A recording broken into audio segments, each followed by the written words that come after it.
It is original in that terms of that combination, but we can look at history and think, what are the lessons that we have learned that can be applied? I think the simple comparison with Russia-Ukraine is not accurate at this stage. But what we can see is that right now it's very much an energy shock. And that's what the central banks are really focusing on. These are the scenarios that start off. That you can think about inflation as evolving out of this in four potential stages. So, first of all, it's the energy shock.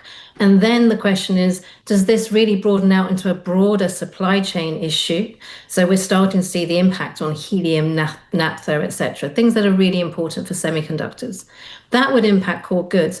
Then we need to think about, well, urea prices are higher. When does that hit food prices? That will be this time next year, potentially, if this persists. And then finally, the one villain of the story would be persistence, and that's inflation expectations. That's the one angle that central banks are really concerned about, and that's what they will start to reference. Right now, it's an energy price shock, it's a supply shock. That's something that they have to look through. But if it feeds through into that fourth phase of inflation expectations, then you have a bigger issue in terms of second round effects. We're not there yet, but we do have a framework in order to think through what we're seeing at the moment. So, Sree, how do you think, given that backdrop, how do you think the world's central banks will react here? It's a big, big week here for central bank action. Yeah, I think we're seeing a divergence really in terms of those who are likely to be on an extended hold and those that are shifting closer towards a hike. So we saw this morning there was the Bank of Japan, much more hawkish than we were expecting really in terms of forecasts and some of the communication. Governor Ueda very balanced, but they are edging towards a hike, most likely July in my view, the summer hike. ECB potentially there. They've been on hold for some time. We were expecting them to hike early next year. That could come sooner. Really, it depends on the inflation print just ahead of this week's meeting and how inflation evolves. So ECB closer to a hike. Bank of England and Fed, on the other hand, that seems more like an extended hold. We were initially pre-war looking at a couple of cuts from both of those banks.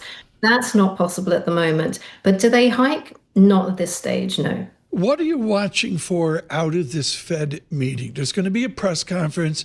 Everybody's going to be teary-eyed. You know, Mike McKee's going to be in the front row. Sure. Box of Kleenex. Oh, my word, Mr. Powell. What are you going to watch for after this, Sree? Yes, this is obviously Chair Powell's last meeting, chairing the policy meeting for the Fed. So really the eyes are going to be turning towards Kevin Warsh. So I think it is going to be an important meeting in terms of the signaling, thinking about how the Fed are looking through the scenarios, how they are thinking about their forecasts going forward. But ultimately it will be from here, the next meeting is most likely to be chaired by Kevin Warsh. We expect his confirmation to be due before the next meeting in June.